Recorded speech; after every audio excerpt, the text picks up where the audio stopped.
अस्सलाम वालेकुम दोस्तों, कहिड़ा हाल अथव? उम्मीद तव्हां ख़ुशि हूंदो। अॼु असां जेको आहे हिकु CRPC जी जेका आहे क्रिमिनल प्रोसीजर कोड जी जेका आहे अहम टॉपिक ते जेको आहे लेक्चर ॾेई रहिया आहियूं, जेको नौजवान वकीलनि जे लाइ इनशाअल्लाह फ़ाइदेमंद साबित थींदो। अॼु जो लेक्चर जेको आहे असांजो आहे बेल ते, याने बेल आहे छा, ऐं पाकिस्तान में जेके आहिनि बेल जेको आहे केतिरनि क़िस्मनि जो थिए थो, ऐं क्रिमिनल प्रोसीजर कोड CRPC में उन्ही में जेको आहे केतिरा सेक्शन जेके आहिनि ॾिनल आहिनि, उहे कहिड़ा सेक्शन आहिनि, उन्हनि बाबति जेको आहे अॼु असां ॻाल्हाईंदासीं। पंहिंजे टॉपिक तरफ़ अचूं था। अॼु असांजो आहे टॉपिक बेल। पहिरें बेल जी माना छा आहे? बेल जी माना आहे ज़मानत। बेल जी माना आहे ज़मानत। हाणे पहिरें असां सम्झंदासीं त बेल आहे छा। बेल जेको आहे उन जी जेका आहे डेफिनेशन आहे, the basic concept of bail is release of person from the custody of police and delivery into the hands of sureties. हाणे जेके बुनियादी कॉन्सेप्ट आहे बेल जी, त उहो प्रोसेस आहे जंहिं में अक्यूज़ जेको आहे पुलिस जे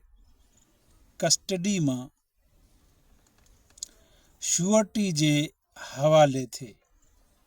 इन जो मक़सदु आहे त यानी बेल जेको आहे उहो प्रोसेस आहे जेको पुलिस जे गिरफ़्तारी मां को बि जवाबदार श्योरिटी जे हवाले थिए त असां उन खे जेको आहे बेल चऊं था। मक़सदु आहे त बेल जी माना आहे त कोई बि जवाबदार जेको गिरफ़्तार थियल आहे पुलिस वटि, उहो जेको आहे श्योरिटी ॾींदड़ जेको माण्हू आहे, जेको अंडरटेक करे थो श्योरिटी ॾियण लाइ, उन जे हवाले थिए। याने उहो प्रोसेस आहे जंहिं में क़ानूनी तौरु पुलिस जे गिरफ़्तारी खां को बि जवाबदार श्योरिटी ॾींदड़ जे हवाले थिए, ऐं इहा श्योरिटी ॾींदड़ जी ज़िमेवारी आहे त जॾहिं बि क़ानूनी तौरु जेको आहे कोर्ट में जेको आहे जवाबदार घुर्बल थिए त उहो हर घुर्बल ॾींहं ते बाक़ाइदगी सां कोर्ट जे प्रोसीडिंग में पेश थिए। इन खां अलावा असां तफ़सील में वञूं था त जेका आहे बेल जेको आहे, bail is the temporary release of an accused person from police और जुडिशियल कस्टडी पेंडिंग ट्रायल और appeal upon providing surety in the form of cash, property or bond to ensure their presence in a court. This process is known as bail. यानी बेल जेको आहे छा आहे? I repeat it, मां इन खे जेको आहे वरी दोहरायां थो। Bail is the temporary release of an accused person from police or judicial custody pending trial or appeal upon providing surety, cash, property or bond to ensure their presence in a court. यानी बेल जेको आहे हिकु आर्ज़ी तौरु हिकु आज़ादी आहे जेके police जे गिरफ़्तारी खां या जुडिशियल कस्टडी खां जेको आहे को बि जवाबदार जेको आहे श्योरिटी ॾींदड़ जे हवाले थिए क़ानूनी तौरु उहो श्योरिटी जेको आहे जंहिंजे हवाले जंहिंजी जेका ज़िमेदारी आहे उहो केस जे फार्म में जेको आहे ॾे या जेको आहे का प्रॉपर्टी ॾे या बॉन्ड ॾे उन सूरत में श्योरिटी ॾींदड़ जेको आहे उहो पाबंद आहे त जवाबदार खे जेको आहे जॾहिं बि कोर्ट में घुर्बल हूंदो उन वक़्तु जेको आहे उहो आज़ादु थियल माण्हू जेको पुलिस जे कस्टडी में आहे उहो कोर्ट में पेश थींदो रहंदो। या वरी जेको आहे अञा वधीक असां तफ़सील पढ़ूं था। Bail is the release of person from custody of police in delivery into the hands of sureties who undertake to produce him in a court whenever required to do so। यानी बेल जेको आहे हिकु उहो प्रोसेस आहे को बि शख़्स जेको पुलिस जे कस्टडी में हुजे ऐं उहा श्योरिटी जे हवाले थिए जेको श्योरिटी ॾींदड़ आहे उहो जेको आहे अंडरटेक जेको आहे खणे थो त जॾहिं बि शख़्स खे जेको आहे कोर्ट में ज़रूरत पवंदी उन वक़्तु जेको आहे मां उन खे पेश कंदुसि। इन रेस्पॉन्सिबिलिटी ते पुलिस जी कस्टडी खां श्योरिटी जे हवाले थियण जे अमल खे बेल चइबो आहे। उन खे आसान तरीक़ेकार सां वधीक सम्झण लाइ तव्हां PLD 1998 SC1 PLD 1998 SC1 खे जेको आहे केस लॉ खे पढ़ी सघो था या PLD 1953 FC page number 170 PLD 1953 FC 170 यानी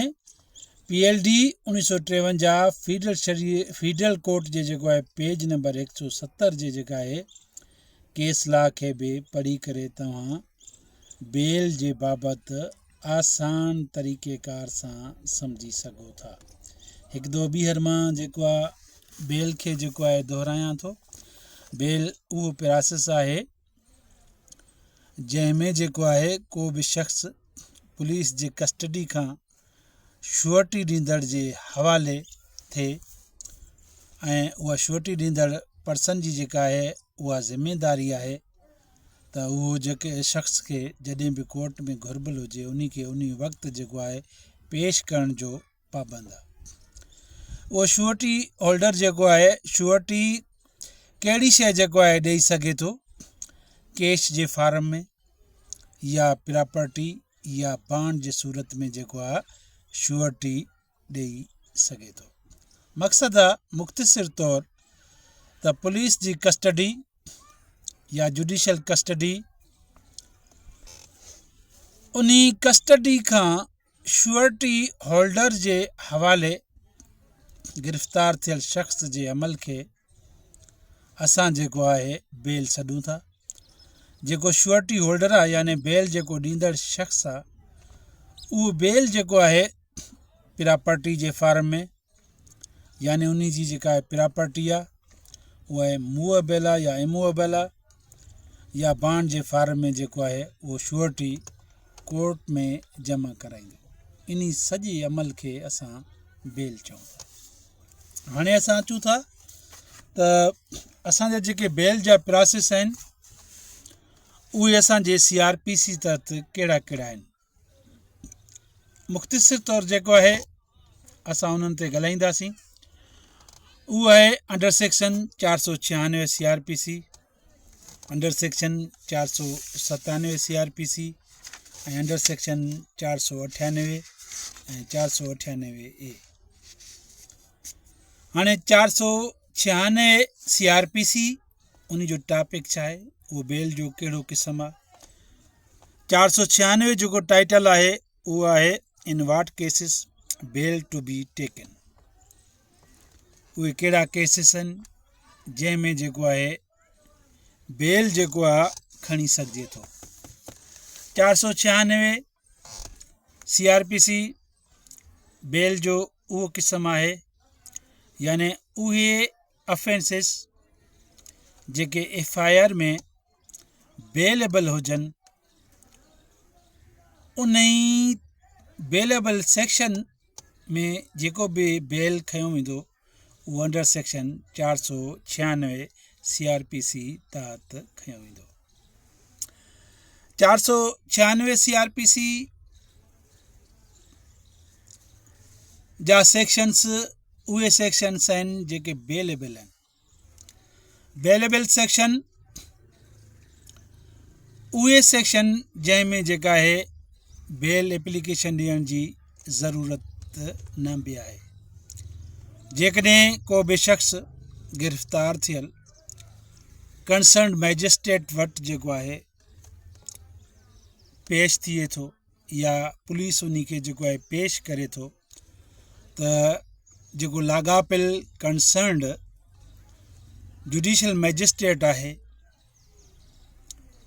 उहो जेको आहे गिरफ़्तार थियल शख़्स खे बांड जे ज़रिए रिलीज़ करे सघे थो, यानी श्योरिटी जे ज़रिए रिलीज़ करे सघे थो, या वरी जेको आहे बग़ैर श्योरिटी जे बि गिरफ़्तार थियल शख़्स खे जेकॾहिं लाॻापियल जेको आहे कोर्ट यानी जुडिशल मैजिस्ट्रेट कोर्ट उन जे केस मां सेटिस्फाई थिए थो त उन खे जेको आहे बग़ैर बांड बग़ैर श्योरिटी जी पर्सनल बांड ते बि जेको आहे आज़ादु करे सघे थो। यानी 496 CRPC बेल जो उहो क़िस्म आहे जेको अक्यूज़ जो राइट आहे, पर इहो बेल तॾहिं मिली सघे थो जॾहिं कंहिं बि शख़्स ते जेको आहे FIR दाख़िल थियल हुजे, यानी FIR दाख़िल थियल जवाबदार जे मथां ज़रूरी आहे। 496 CRPC जो बेल उन ई शख़्स खे ॾिनो वेंदो जंहिं जे मथां FIR थियल आहे, उन में सेक्शन जेके आहिनि बेलेबल आहिनि, ऐं 496 जा जेके CRPC जा सेक्शन्स आहिनि यानी अफेंसिस आहिनि जेके FIR में आहिनि, उहे जेके आहिनि बग़ैर कंहिं बेल एप्लीकेशन जे लाॻापियल कोर्ट जेको आहे जवाबदार खे बेल ॾेई सघे थो, यानी बेल जेको आहे उहो राइट आहे, बशर्ते को बि जवाबदार गिरफ़्तार थियल हुजे। जेकॾहिं गिरफ़्तार थियल नाहे, 496 CRPC जी जेका FIR में 496 जा जेके अफेंस आहिनि उहे FIR में कंहिं बि जवाबदार जो जेको आहे नालो उन FIR में दाख़िल थियल आहे, त उहो जेको आहे शख़्स यानी जवाबदार जंहिंजे मथां बेलेबल सेक्शन आहिनि उहो 498 यानी प्री अरेस्ट बेल जे ज़रिए बि इहो बेल जेको आहे वठी सघे थो। इन प्री अरेस्ट बेल जे ज़रिए बि का बि पाबंदी न आहे, पर डायरेक्टली तरह सिधी तरीक़ेकार सां बि लाॻापियल कोर्ट में बग़ैर कंहिं बेल एप्लीकेशन जे श्योरिटी जे ज़रिए जवाबदार पेश करे पंहिंजो जेको आहे बेल बि वठी सघे थो। यानी 496 CRPC उहो जेको आहे बेल जो टाइप आहे जंहिंमें बेलेबल सेक्शन शुमार कया वञनि था। बेलेबल सेक्शन जेके अंडर सेक्शन 496 CRPC में शुमार कया वञनि था उहे अक्यूज़ जो जेको आहे बेल आहे उहो राइट आहे, उहो उन जो जेको आहे हक़ आहे, उन खे जेको आहे लाॻापियल कोर्ट जेको आहे बेल ॾियण जो पाबंद आहे। यानी 496 CRPC में उहे अफेंसिस शुमार कया वेंदा आहिनि जेके बेलेबल आहिनि ऐं उहे बेलेबल सेक्शन में अक्यूज़ जेके ॼाणायल आहिनि उन्हनि जो बेल राइट आहे। जेकॾहिं 496 CRPC में को बि शख़्स बेलेबल सेक्शन में पुलिस वटि गिरफ़्तार थियल आहे त उन शख़्स खे लाॻापियल कंसर्न जेको आहे जुडिशल मैजिस्ट्रेट बांड जे ज़रिए या श्योरिटी या बग़ैर कंहिं बांड जे पर्सनल बांड जे ज़रिए बि आज़ादु करे सघे थो। यानी 496 जो प्रोसेस जेको बेल एप्लीकेशन जो आहे उहो राइट आहे अक्यूज़ जो ऐं उन खे जेको आहे कंसर्नड मैजिस्ट्रेट जेको जुडिशल मैजिस्ट्रेट साहिबु आहे कोर्ट आहे उहो उन खे जेको आहे बेल उन जो ग्रांट कंदो एक्सेप्शन कुझु सेक्शन्स खां सवाइ। तंहिंखां पोइ जेको आहे हाणे असां अचूं था 497 CRPC। हाणे ॾिसूं त जेको आहे 497 CRPC उहो छा आहे। 497 CRPC उहो प्रोसेस आहे जंहिंमें जेको नॉन एबल सेक्शन जंहिंमें जेको आहे नॉन एबल सेक्शन शुमार कया वेंदा आहिनि यानी उहे सेक्शन्स जेके नॉन बेलेबल आहिनि। अॻ में असां चई आया आहियूं त 496 में जेको आहे छा आहे उहो जेको आहे उहो सेक्शन आहे जंहिंमें उहे जवाबदार जंहिंमें बेलेबल सेक्शन शुमार कया वञनि था यानी उहे FIR में सेक्शन्स जेके बेलेबल हुजनि उहे 496 में शुमार कया वेंदा। 497 जो जेको आहे टाइटल ॾिसूं छा आहे। हिकिड़ी ॻाल्हि ॿी जेका आहे अव्हांखे ॿुधाईंदो हलां 497 खां 497 CRPC खे ज़िक्र करण खां अॻु में त 496 जेको CRPC में जेके बि अफेंस ईंदा उहे ट्रायल कोर्ट जेको कंसर्न आहे जेकॾहिं को बि अक्यूज़ड पुलिस जी कस्टडी में आहे त जंहिंजो जेको कंसर्न जुडिशल मैजिस्ट्रेट आहे यानी ट्रायल कोर्ट आहे उहो ई कोर्ट जेको आहे उन खे बेल जेको आहे 496 CRPC तहत ग्रांट कंदो। इन खां अलावा जेकॾहिं 496 खां जेकॾहिं अरेस्ट को बि शख़्स को बि जवाबदार अरेस्ट न थियल आहे त हू 498 जे ज़रिए प्री अरेस्ट बेल सेशंस कोर्ट खां वठी सघे थो। छाकाणि त प्री अरेस्ट बेल जो जेको प्री अरेस्ट बेल जेको अख़्तियार आहे उहो सिर्फ़ु जेको आहे सेशन कोर्ट ऐं ऑनरेबल हाई कोर्ट खे आहे। इन जे लाइ जेकॾहिं को बि जवाबदार जेकॾहिं बेलेबल सेक्शन में पुलिस जे कस्टडी में न आहे त उहो जेको आहे प्री अरेस्ट बेल बि करे सघे थो या डायरेक्टली लाॻापियल कंसर्न जेको ट्रायल कोर्ट आहे उते बि जेको आहे श्योरिटी ॾेई करे बेल वठी सघे थो। उमेद इहा ॻाल्हि मूंखे सम्झ में अची वई हूंदी। हाणे असां जेको आहे 497 CRPC ते ॻाल्हायूं पिया। हाणे 497 CRPC जो जेको आहे टाइटल छा आहे। 497 CRPC when bail may be taken in cases of non-bailable offences. When bail may be taken in cases of non-bailable offences. 497 CRPC जो उहो क़िस्म आहे जंहिंमें जेको आहे ॿिनि क़िस्मनि जा जेके आहिनि अफेंसिस शुमार कया वेंदा आहिनि। हिकिड़ा उहे अफेंसिस जंहिंमें जेको आहे नॉन बेलेबल अफेंसिस में बि कंसर्न कोर्ट जेको आहे उहो जेको आहे बेल जेको आहे ग्रांट करे सघे थो।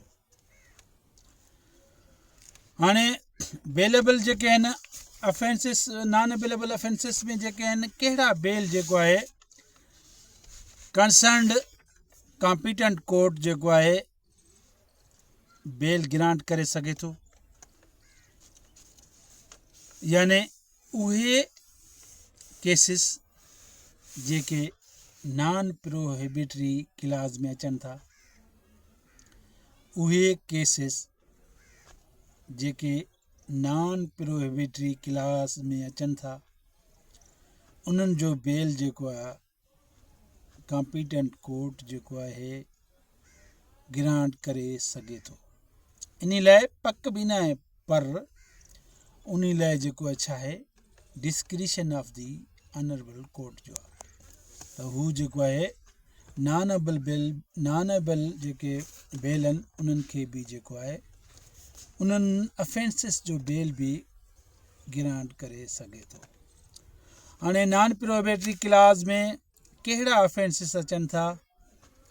उहे अफेंसिस जंहिंजी पनिशमेंट यानी सज़ा जेका आहे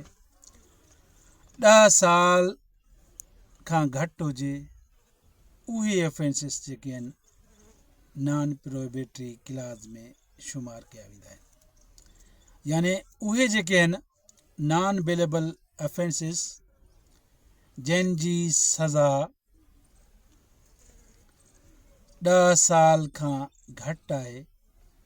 उन्हनि नॉन बेलेबल अफेंसिस में कॉम्पिटेंट कोर्ट जेको आहे बेल ग्रांट करे सघे थो। हाणे उहे जेके आहिनि बेल जेके आहिनि कहिड़े फार्म में जेको आहे असां बेल एप्लीकेशन जमा कराए सघूं था? जेकॾहिं को बि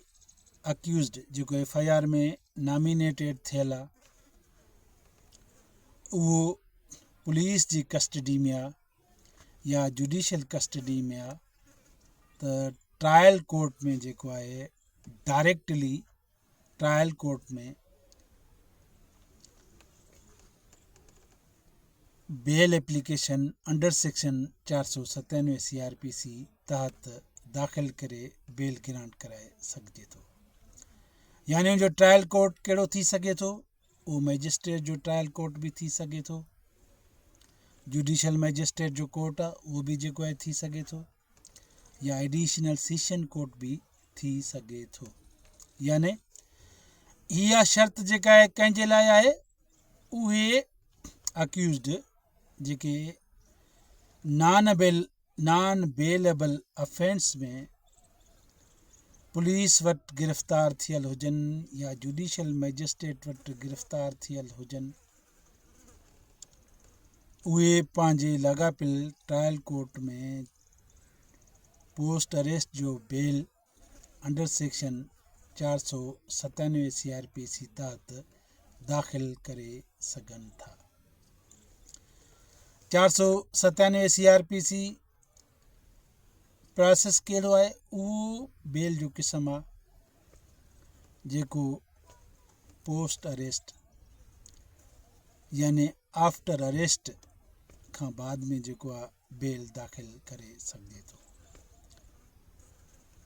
उहे अफेंसिस जेके नॉन प्रोहिबिटरी क्लास में अचनि था, उन्हनि जो जेको आहे पोस्ट अरेस्ट या आफ्टर अरेस्ट जेको आहे उहे लाॻापियल trial court, concern judicial magistrate या वरी एडिशनल सेशन जज साहब या सेशंस जज साहब या स्पेशल कोर्ट, कोई भी स्पेशल कोर्ट एंटी करप्शन हुजे या बैंकिंग कोर्ट हुजे या को नारकोटिक्स कोर्ट हुजे, जेके स्पेशल कोर्ट्स आहिनि उन्हनि में जेको आहे नॉन प्रोहिबिटरी क्लास जे अफेंस में जेकॾहिं को बि शख़्स गिरफ़्तार थियल आहे, पंहिंजे लाॻापियल ट्रायल कोर्ट में 497 CRPC तहत पोस्ट अरेस्ट जो बेल दाख़िल करे बेल ग्रांट कराए सघे थो। उन पोस्ट अरेस्ट बेल ग्रांट करण लाइ उन जा जेके ग्राउंड्स आहिनि, उन ग्राउंड्स ते असां बाद में ॻाल्हाईंदासीं। फ़िलहाल जेको आहे असीं सिर्फ़ु उन जी जेका आहे प्रोबेटरी क्लास ऐं नॉन प्रोबेटरी क्लास ते जेको आहे लेक्चर ॾेई रहिया आहियूं। हाणे 497 CRPC में उहे सेक्शन्स उहे अफेंस जेके आहिनि शुमार कया वेंदा आहिनि जेके नॉन अवेलेबल आहिनि। अॻु में मां ज़िक्र करे चुको आहियां त जेकॾहिं 497 CRPC तहत उहे अफेंसिस जेके नॉन प्रोबेटरी क्लास में अचनि था उन्हनि जो जेको आहे बेल थी सघे थो। ऐं नॉन प्रोबेटरी क्लास जेकॾहिं को बि जवाबदार गिरफ़्तार न थियल आहे त पोइ उहो डायरेक्ट जेको आहे ऑनरेबल सेशंस जज वटि पीरियरस जो बेल पीरियरस जो बेल जेको आहे दाख़िल करे पंहिंजो जेको आहे बेल ग्रांट कराए सघे थो। या वरी कोई स्पेशल कोर्ट में यानी स्पेशल कोर्ट आहे, एंटी करप्शन कोर्ट आहे या एंटी टेररिज्म कोर्ट आहे या जेको आहे बैंकिंग कोर्ट आहे या को ॿियो स्पेशल कोर्ट आहे जंहिंमें जेको आहे हू गिरफ़्तार न थियल आहे त हू पीरियरस बेल अंडर सेक्शन 498 CRPC तहत नॉन प्रोबेटरी क्लास जी जेका आहे सेक्शन नॉन अवेलेबल जेके सेक्शन्स आहिनि अफेंसिस आहिनि उन्हनि में जेको आहे डायरेक्टली पीरियरस बेल जे ज़रिए बि बेल कराए सघे थो। ऐं हिकिड़ी ॻाल्हि अवां यादि करे छॾियो त जेका पीरियरस बेल आहे उन जो जेको आहे अख़्तियार सिर्फ़ु सेशन कोर्ट खां शुरू थिए थो या वरी जेकॾहिं स्पेशल कोर्ट आहिनि उन्हनि खां जेको आहे डायरेक्ट जुरिसडिक्शन जंहिंखे मिलियल आहे उन खां जेको आहे थी सघे थो। अॻिते असां जेको आहे 498 खे वधीक तफ़सील सां जेको आहे ब्रीफ कयूं था। हाणे जेको आहे 497 CRPC में उहे जेके आहिनि अक्यूज़्ड जंहिं ते जेको आहे पनिशमेंट आहे डेथ पनिशमेंट, लाइफ इम्प्रिजमेंट या 10 years या इन खां वधीक हुजे त उन्हनि जो जेको आहे बेल नथो थी सघे। उहे जवाबदार जंहिंजे मथां जेको आहे अहिड़ा अफेंसिस हुजनि जंहिंजी सज़ा जेका आहे सज़ाए मौत हुजे या उमिरि क़ैद हुजे या 10 साल हुजे या 10 साल खां वधीक हुजे, यानी उहे अफेंसिस जेके नॉन प्रोबेटरी क्लास में अचनि था उन्हनि जो जेको आहे बेल 497 CRPC तहत नॉन बेलेबल सेक्शन में बेल नथो थी सघे। उन्हनि लाइ कंडीशन आहे उहे जवाबदार जंहिंजे मथां नॉन प्रोबेटरी क्लास जा जेके अफेंसिस आहिनि यानी डेथ पनिशमेंट आहे,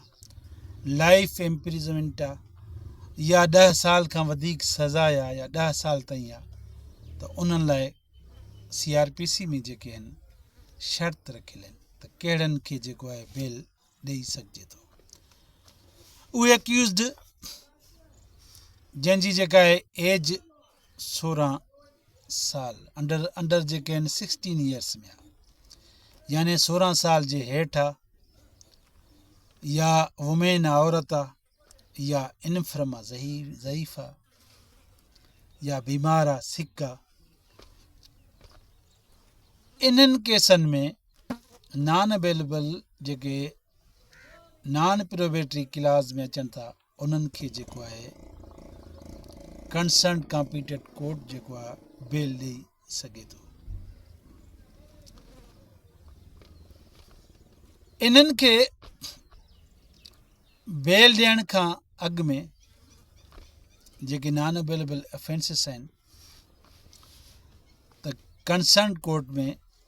जॾहिं बि को बि जवाबदार जे तरफ़ां थ्रू काउंसिल जे जेको आहे बेल दाख़िल कयो वेंदो त कंसर्न कॉम्पिटेंट कोर्ट जेको आहे कंप्लेनेंट पार्टी खे या प्रोसिक्यूशन पार्टी खे जेको आहे नोटिस ॾींदो त हिन खे जेको आहे बेल छो न ॾिनो वञे, याने बेल दाख़िल करण खां पोइ उहो कॉम्पिटेंट कोर्ट जेको आहे प्रोसिक्यूशन साइड खे नोटिस जारी कंदो। इन खां अलावा उहे जवाबदार जंहिंजे ट्रायल जेको आहे नथो हली सघे, जिन जे मथां जेका आहे उहे एलिगेशन्स आहिनि जेके नॉन अवेलेबल आहिनि, जेके नॉन प्रोबेटरी क्लास में अचनि था, त उहे शख़्स जेके प्रोसिक्यूशन साइड खां जेकॾहिं के जवाबदार क़ैद आहिनि, जेल में आहिनि, उन्हनि खे बेल जेको आहे स्टेट्यूटरी ग्राउंड्स ते, यानी कानूनी जेके ग्राउंड आहिनि उन तहत बेल ऑनरेबल कोर्ट जेको आहे लाॻापियल कॉम्पिटेंट कोर्ट आहे उहो ॾेई सघे थो। यानी उहे अफेंसिस जेके नॉन प्रोबेटरी क्लास में अचनि था, जेकॾहिं डेथ पनिशमेंट न आहे त का औरत आहे, यानी उहो नॉन प्रोबेटरी क्लास जो जेको आहे सेक्शन अफेंसिस जंहिंमें प्रोसिक्यूशन जे तरफ़ां केस जी प्रोसीडिंग में ट्रायल में डिले हुजे, ॼाणी वाणी जेके आहिनि उन केस खे जी पैरवी न कनि, यानी प्रोसीडिंग न कनि, त पोइ जेको आहे कॉम्पिटेंट कोर्ट जेको आहे जेकॾहिं का औरत आहे जेका 6 महीना जेल में आहे ऐं मर्द आहे उहो 1 साल जेल में आहे, इन्हनि अक्यूज़ जी जेका आहे बेल कॉम्पिटेंट कोर्ट ग्रांट करे सघे थी। उन लाइ शर्त आहे त जेके अक्यूज़ साइड खां कंहिं बि क़िस्म जो डिले न हुजे, पर प्रोसिक्यूशन साइड खां केस जी प्रोसीडिंग में यानी ट्रायल जे प्रोसेस में डिले हुजे त तॾहिं इन्हनि अक्यूज़ खे जेको आहे कॉम्पिटेंट कोर्ट जेको आहे बेल ग्रांट करे सघे थो। या उहे जेके आहिनि अफेंसिस जंहिंजी पनिशमेंट जेका आहे डेथ पनिशमेंट हुजे या लाइफ इम्प्रिजनमेंट हुजे, उन्ही में बि जेकॾहिं प्रोसिक्यूशन साइड खां केस जी प्रोसीडिंग ट्रायल में जेको आहे डिले हुजे, पर जवाबदारनि जे तरफ़ां अक्यूज़ जे तरफ़ां डिले न हुजे, त उन केस में जेके जवाबदार आहिनि उन्हनि मां जेकॾहिं कोई औरत आहे जंहिंजे मथां जेका आहे एलिगेशन आहे डेथ पनिशमेंट जो, त उहा 1 साल जेल में हुजे ऐं मर्द जेको आहे 2 साल जेल में हुजे। यानी डेथ पनिशमेंट या लाइफ इम्प्रिजमेंट जंहिं बि अक्यूज़ जे मथां इल्ज़ाम हुजे, प्रोसिक्यूशन साइड खां ट्रायल जे प्रोसीडिंग में डिले हुजे, त पोइ जेकॾहिं का औरत आहे त उहा 1 साल खां लाॻीतो जेको आहे जेल में हुजे ऐं मर्द जेको आहे 2 साल जेल जे अंदरि हुजे। प्रोसिक्यूशन जे साइड खां केस प्रोसीडिंग में डिले हुजे त इन्हनि केसनि में बि कॉम्पिटेंट कोर्ट जेको आहे अक्यूज़ जो जेको आहे बेल ग्रांट करे सघे थो। यानी इहे उहे ग्राउंड्स आहिनि जंहिंजे तहत जेको आहे 497 CRPC तहत जेके अफेंसिस में शामिल जवाबदार आहिनि उन्हनि जो बेल जेको आहे ग्रांट थी सघे थो। या वरी जेको आहे अहिड़ा जेके जवाबदार आहिनि जेके 1 खां वधीक आहिनि, जंहिंजो सेम रोल आहे, 2 हुजनि 3 हुजनि, उन्हनि जे मथां रूल ऑफ कंसिस्टेंसी बि एप्लीकेबल आहे, या फर्दर इंक्वायरी जे ज़रिए जेको आहे केस जेको आहे फर्दर इंक्वायरी में शामिलु हुजे, उन तहत बि जेको आहे बेल जेको आहे नॉन बेलेबल ऑफेंसिस में जेको आहे ग्रांट थी सघे थो। इन खां पोइ असां अचूं था 498 ते, यानी 498 CRPC बेल जो उहो क़िस्म आहे जंहिंमें असां जेको आहे असां प्री अरेस्ट बेल दाख़िल कयूं था। प्री अरेस्ट बेल जो उहो क़िस्म आहे जेको फ़क़्ति ऑनरेबल सेशंस कोर्ट खे जेको आहे पावर आहे, ॿियो साॻी पावर जेको आहे उहो ऑनरेबल हाई कोर्ट खे बि आहे। यानी सेशंस कोर्ट जो जेको बेल आहे असां उहो बेल जेको आहे सेशंस कोर्ट में जेको आहे दाख़िल करे सघूं था। यानी उहे अक्यूज़्ड जेके गिरफ़्तार थियल न हुजनि, जंहिंजे मथां जेको आहे बेलेबल सेक्शन्स हुजनि या नॉन बेलेबल सेक्शन्स हुजनि, जेके प्रोबेटरी क्लास में अचनि था, या वरी अहिड़ा अक्यूज़्ड जंहिंजे मथां सेम रोल हुजे, उन्हनि मंझां कंहिं बि जवाबदार जो जंहिंजो सेम रोल तहत जेको आहे उहो कोर्ट बेल ग्रांट कयो हुजे, त साॻे ई माण्हू ॿियो जवाबदार जेको ॿाहिरि आहे उहो जेको आहे प्री अरेस्ट बेल जेको आहे दाख़िल करे पंहिंजो जेको आहे बेल ग्रांट करे सघे थो। उन लाइ कंडीशन आहे, यानी प्री अरेस्ट बेल लाइ कंडीशन आहे त जेको अक्यूज़्ड उहो जेको आहे उन जो FIR में नालो हुजे ऐं उन जो कोर्ट सगोरी में प्री अरेस्ट बेल ग्रांट करण वक़्तु मौजूदु हुजणु लाज़मी आहे। यानी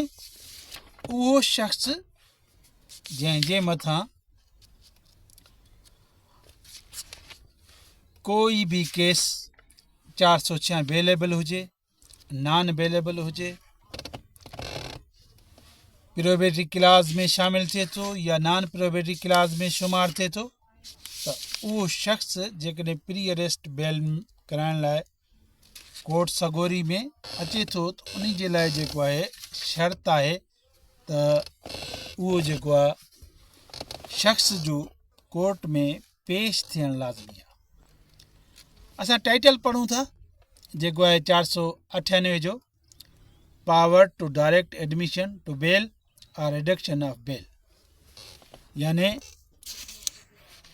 सिधी तरीक़ेकार सां डायरेक्टली जेको आहे असां सेशंस कोर्ट में या एडिशनल कोर्ट में 498 जो जेको आहे CRPC तहत बेल दाख़िल करे सघूं था। उहे माण्हू, उहे शख़्स जंहिंजे मथां FIR दाख़िल थियल हुजे, उहो प्री अरेस्ट बेल कराइणु चाहे थो, उन जे लाइ ज़रूरी आहे त प्री अरेस्ट बेल कराइण वक़्तु उन जो कंसर्नड कॉम्पिटेंट कोर्ट में शामिल मौजूदु हुजणु ज़रूरी आहे। हाणे 498 CRPC जो जेको आहे उहो उन जी शुरूआति जेका आहे उहा सेशंस कोर्ट खां थिए थी। जेकॾहिं एडिशनल कोर्ट आहे, डायरेक्ट जुरिसडिक्शन प्री अरेस्ट जी एडिशनल कोर्ट खे ॾिनल आहे, एडिशनल सेशंस कोर्ट खे, इहो यादि करे छॾियो त उहो जेको आहे एडिशनल सेशंस कोर्ट खे जेकॾहिं डायरेक्ट जुरिसडिक्शन आहे त पोइ उते जेको आहे उहो सिधी तरीक़े सां जंहिं जुरिसडिक्शन में आहे उते जेको आहे उहो 498 तहत जेको आहे प्री अरेस्ट बेल दाख़िल करे बेल ग्रांट कराए सघे थो। इन खां अलावा यानी प्री अरेस्ट बेल कराइण लाइ अक्यूज़ जो जेको आहे इनोसेंस, मालाफाइडी, अल्टीरियर मोटिव इहे बेसिक ग्राउंड्स आहिनि जंहिंखे फियर हुजे अरेस्ट जो, त हू ज़ाहिर करे त मां जेको आहे इनोसेंट आहियां, बेगुनाह आहियां, बेकसूर आहियां, मूंखे पुलिस जेका आहे गिरफ़्तार करण जो जेको आहे मूंखे ख़दशो आहे, गिरफ़्तार करण जो ख़ौफ़ आहे। इहे ग्राउंड जेके आहिनि प्री अरेस्ट बेल लाइ जेके आहिनि लाज़मी आहिनि। इन खां अलावा प्री अरेस्ट बेल जेको आहे जेकॾहिं ATC कोर्ट आहे, एंटी टेररिज़म कोर्ट आहे या स्पेशल ॿियो कोर्ट आहे जंहिंखे पावर आहे, त उते डायरेक्ट जेको आहे प्री अरेस्ट बेल जंहिंजे मथां जेको आहे एलिगेशन आहे उहो उते जेको आहे प्री अरेस्ट डायरेक्ट दाख़िल करे सघे थो। हिकिड़ी ॿी ॻाल्हि बि अव्हांखे जेको आहे सम्झाइणु ज़रूरी आहे त प्री अरेस्ट बेल जेकॾहिं उहा जेका आहे ख़ारिज बि थी सघे थी, उहा ऑनरेबल कोर्ट जी जेका आहे डिस्क्रिशन आहे, ग्रांट बि करे सघे थो ऐं के सर्कमटेंसिस अहिड़ा आहिनि जंहिंमें जेको आहे प्री अरेस्ट बेल खे जेको आहे रद्द करे बि सघे थो। जेकॾहिं अव्हांजी प्री अरेस्ट बेल रद्द थी वञे त वरी तव्हां उहा साॻी प्री अरेस्ट बेल जेको आहे हाई कोर्ट में दाख़िल करे सघो था ऐं हिन बेल जे प्रोसेस में न अपील थिए थो न रिवीज़न थिए थो, यानी बेल जेका आहे प्रोसेस आहे उहो मैजिस्ट्रेट खां वठी जेकॾहिं उहा डिसमिस थिए थी त उहा बेल एप्लीकेशन ई हूंदी till supreme court of Pakistan. ऐं इन में जेको आहे असां ईअं न चवंदासीं त असांजे मैजिस्ट्रेट साहिबु कंसर्न जेको आहे ट्रायल कोर्ट मैजिस्ट्रेट जो आहे,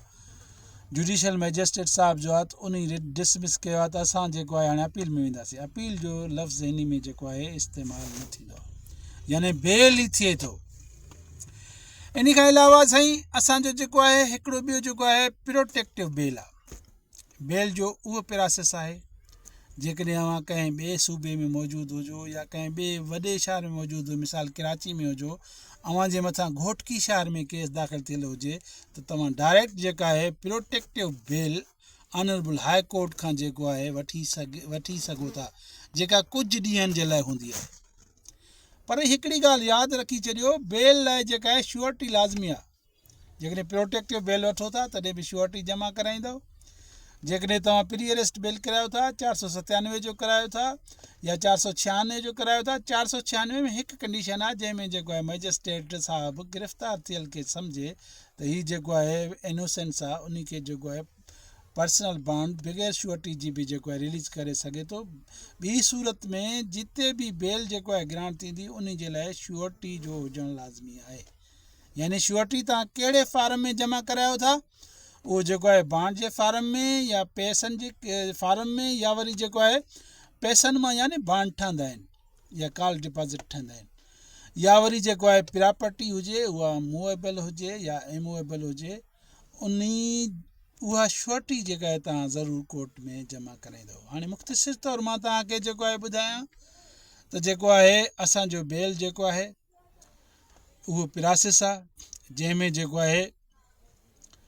पुलिस जी कस्टडी मां या जुडिशल कस्टडी मां को बि जेको आहे अक्यूज़ड श्योरिटी जे हवाले थिए थो ऐं श्योरिटी होल्डर जी इहा ज़िमेदारी आहे त हू जेको आहे हर हाज़िरी ते यानी हर जेका आहे घुर्बल टाइम जेको आहे कोर्ट खे उन वक़्तु जेको आहे उन आज़ादु थियल अक्यूज़ड खे जेको आहे पेश करण जो पाबंद आहे। अहिड़े तरीक़ेकार सां बेल जेको आहे 496 में 496 जेको आहे असांजो उहे अफेंसिस 496 में बेलेबल अफेंस जेके आहिनि शुमार कया वेंदा आहिनि जंहिंमें बेल राइट आहे। उहो बग़ैर तव्हां बेल जे जेका आहे एप्लीकेशन जे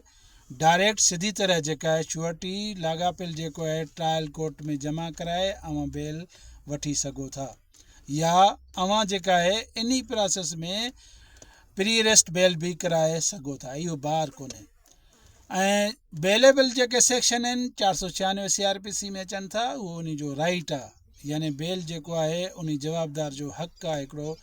फंडामेंटल राइट आहे, उहो उन खे जेको आहे मिलण जो हक़ु रखे थो। बाक़ी रहियो त 497 CRPC में उहे जेके आहिनि पोस्ट अरेस्ट ऐं आफ्टर अरेस्ट बेल जेके आहिनि दाख़िल कया वेंदा आहिनि, उहे बेल जेके आहिनि उहे राइट न आहिनि, उहे जेके आहिनि मुख़्तलिफ़ ग्राउंड्स ते जेके मिलनि था। प्रोबेटरी क्लास में ऑफेंस अचे थो त कोर्ट सगोरी जेको आहे उन्ही खे उहे पनिशमेंट जंहिंजी सज़ा जेका आहे 10 साल खां घटि आहे उहे प्रोबेटरी क्लास में अचनि था। उहे जेके आहिनि 497 जे ज़रिए डायरेक्ट सिधी तरीक़ेकार सां उहो ट्रायल जेकॾहिं मैजिस्ट्रेट जो ट्रायल आहे,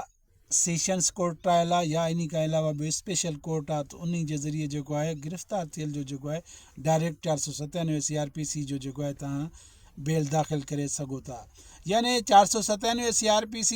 उहो सेक्शन आहे जेको उहो माना अक्यूज़ड जेको जेल जे अंदरि हुजे, यानी अक्यूज़ड अरेस्ट थियल हुजे, उहो कहिड़े बि जेको आहे ट्रायल जे लाइक़ु हुजे, यानी मैजिस्ट्रेट जे ट्रायल में हुजे या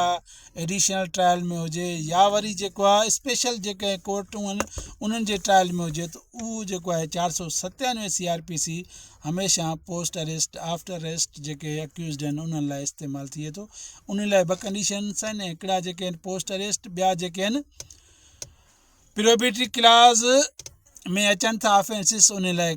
स्टेटरी यानी कानूनी ग्राउंड्स आहिनि। जेकॾहिं उहे ॾोह जेके जंहिंजी लाइफ इम्प्रिजमेंट न आहे या उमिरि कैद न आहे, उन्हनि ऑफेंसिस में जेकॾहिं प्रोसिक्यूशन साइड खां डिले हुजे, का बि औरत जेका आहे उहा 6 महीननि ताईं जेल में हुजे ऐं मर्द जेको आहे 1 साल ताईं जेल में हुजे, त उन्हनि में जेको आहे बेल जेको आहे ग्रांट करे सघे थो कोर्ट। पर उन लाइ जेको आहे शर्त इहो आहे त प्रोसिक्यूशन जे साइड खां डिले हुजे ऐं उहे पनिशमेंट जंहिंजी लाइफ इम्प्रिजमेंट आहे या जेके आहिनि उमिरि कैद आहे, उन्हनि में बि जेको आहे बेल थी सघे थो जवाबदार जो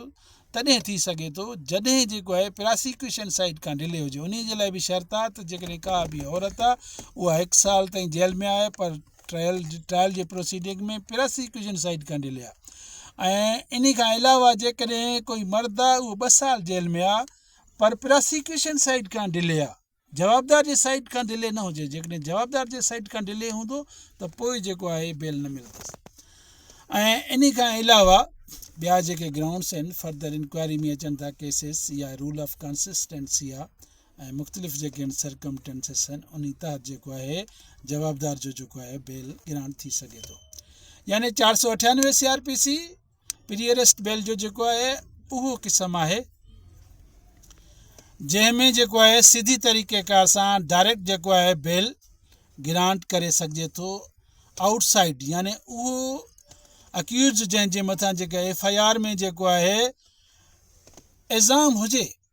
उहो जेको आहे प्री अरेस्ट बेल जे ज़रिए जेको आहे ॿाहिरि हुजे, यानी उहो शख़्स अक्यूज़ जेको आहे जेल खां ॿाहिरि हुजे। पोइ उन जो हिकिड़ो शर्त आहे त जॾहिं बि उहो प्री अरेस्ट बेल कराइणु वेंदो त उन जो कोर्ट में मौजूदु हुजणु लाज़मी आहे। आया उहो सेशंस कोर्ट में आहे या स्पेशल कोर्ट में आहे, उहो जेको आहे उन जो मौजूदु हुजणु लाज़मी आहे। ऐं इन खां अलावा स्पेशल कोर्ट्स आहिनि, उन्हनि में ATC कोर्ट आहे, जेके आहिनि एंटी टेररिज्म कोर्ट आहे या नारकोटिक्स कोर्ट आहे, ॿिया जेके स्पेशल जेके कोर्टूं आहिनि उन्हनि में बि जेको आहे प्री अरेस्ट डायरेक्ट जेका आहिनि दाख़िल करे सघनि था। पर जेकॾहिं एडिशनल सेशन जज साहब खे पावर आहे त सेशंस जे बजाए एडिशनल सेशन जज वटि बि जेको आहे डायरेक्ट प्री अरेस्ट बेल दाख़िल थी सघे थो। प्री अरेस्ट बेल जो जेको अख्तियार आहे उहो सेशंस कोर्ट खे आहे ऐं जेको आहे हाई कोर्ट खे आहे। पर हिकिड़ी ॻाल्हि यादि रखी छॾिजो, हिन बेल जे प्रोसेस में अपील, रिविज़न, रिव्यू इहे जेके आहिनि कंहिं बि क़िस्म जो जेको आहे का बि शइ टर्म यूज़ न थींदो आहे। जेकॾहिं बेल कंहिं बि कॉम्पिटेंट ट्रायल कोर्ट खां डिसमिस थिए थो त नेक्स्ट जेके अपर फोरम आहे उन में वरी बि जेको आहे बेल खे जेको आहे बेल शुमार कयो वेंदो, यानी बेल जे फार्म में जेको आहे हेठियां ग्राउंड लिखी करे बाक़ी जेको आहे हाई कोर्ट में सुप्रीम कोर्ट ताईं जेको आहे इहो प्रोसेस हलाए सघिजे थो। उमीद आहे जो की जेको आहे लेक्चर अव्हांखे पसंदि हूंदो। जेकॾहिं अव्हांखे का दुश्वारी हुजे त अव्हां मूंखां जेको आहे हिन फ़ोन नंबर जे ज़रिए व्हाट्सएप ते जेको आहे पुछा करे सघो था 0307 3649 617 0307 3649 617 0307 3649 617। खादिम हुसैन मलिक, वकील, हाई कोर्ट।